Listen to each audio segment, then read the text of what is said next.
Hello and welcome to Frugal Noodle, the show dedicated to helping you understand investing, finance, early retirement, and your money. This is Cody, and on today's episode, we're going to be talking about dealing with family and friends as they learn of your new lifestyle. As a disclaimer, I am not a financial advisor, and this is not financial advice. I am just sharing the things I learn as I learn of them, and you're listening, and you're acting on your own behalf. Okay.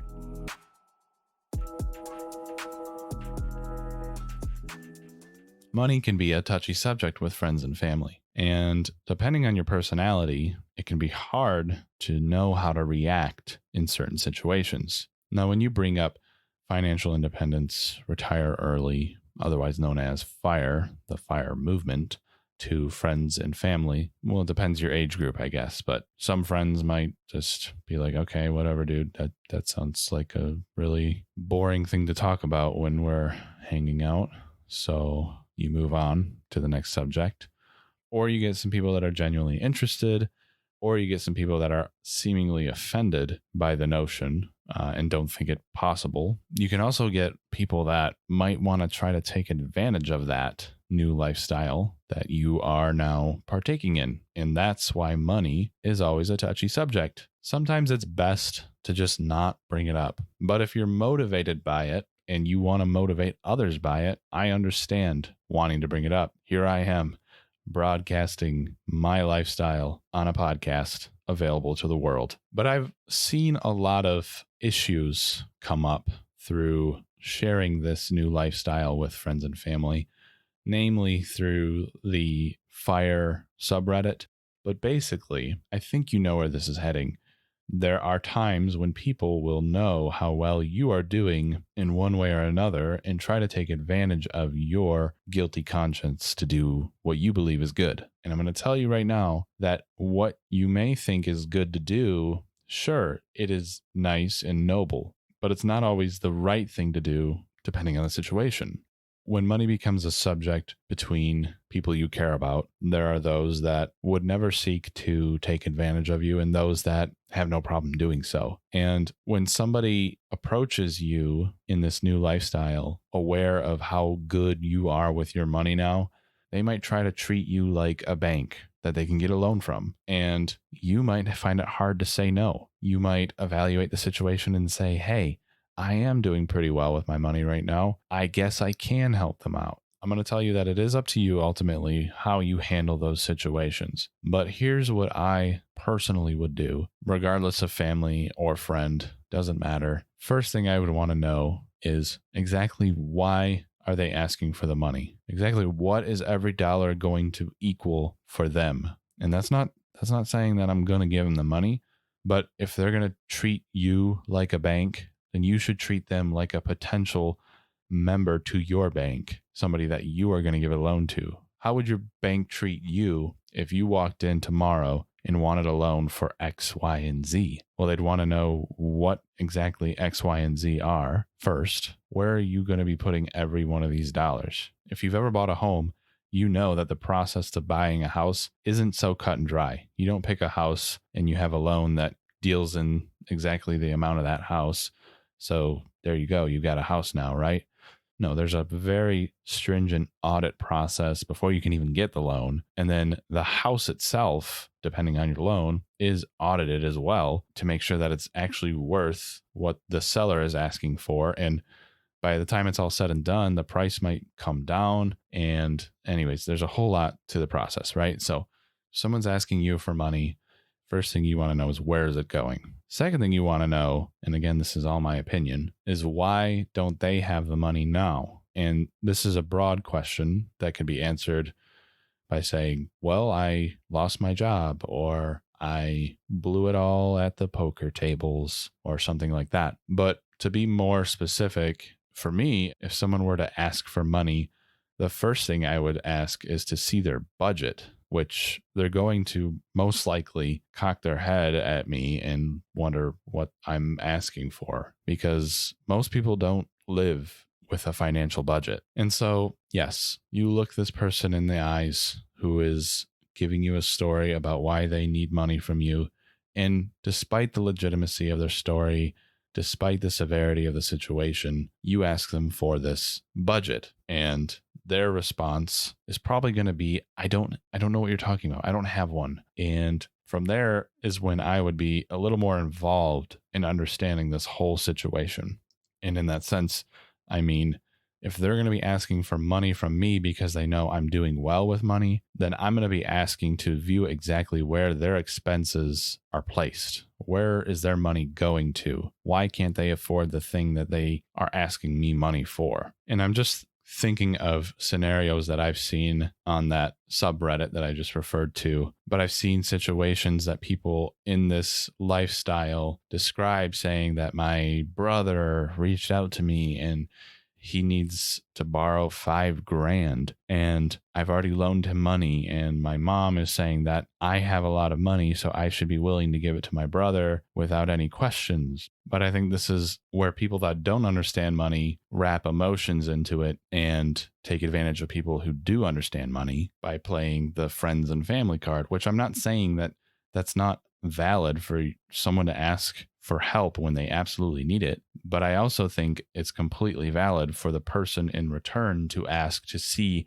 why they can't afford it. And in the scenarios that I've seen on this subreddit, it's often that they're living outside of their means. They have multiple cars that are brand new and flashy. They have a house that is way more than they can afford. They have dining out expenses weekly. They have really big bills in their groceries, and I think you get the idea. But basically, they're not good with their money, and because of that, they feel that they should be able to rely on someone who is good with their money because they're friends or family. Well, I say nay or maybe, but I need to understand exactly why you can't satisfy your needs that are requiring you to turn to me. And so we're going to play off of that scenario I just described. If a friend or family member came to me asking for some dollar amount and I ask to see their budget, they don't have one, well, I'm going to work them through a budget because I think that's more helpful than actually giving someone money. It's, the whole giving a mouse a cookie scenario. If you're my age, you remember that book.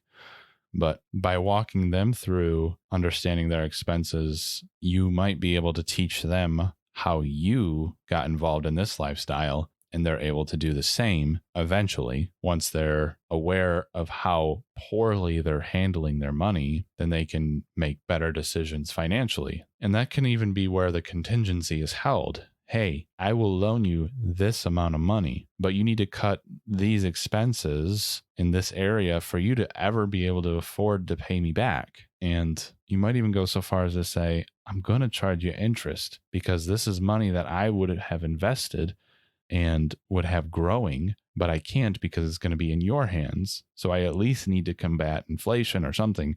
And I know this is kind of harsh to say to family and friends. You don't necessarily have to. I don't even know if I would, but it's not invalid for you to make that claim, to say that you're holding my money up for this period of time, that it can't grow. And for that reason, I need to make sure that I have a little more when I do get it back. But going back to the budgeting, teaching them how to better handle their money is more important than giving them money, because if they come back again and again, then they're not learning. They're not even taking time to truly look at their bank account and say, why is all my money gone? Where did all my money go? I just got paid a week ago and I have a negative balance again, and I'm rolling over into a credit card.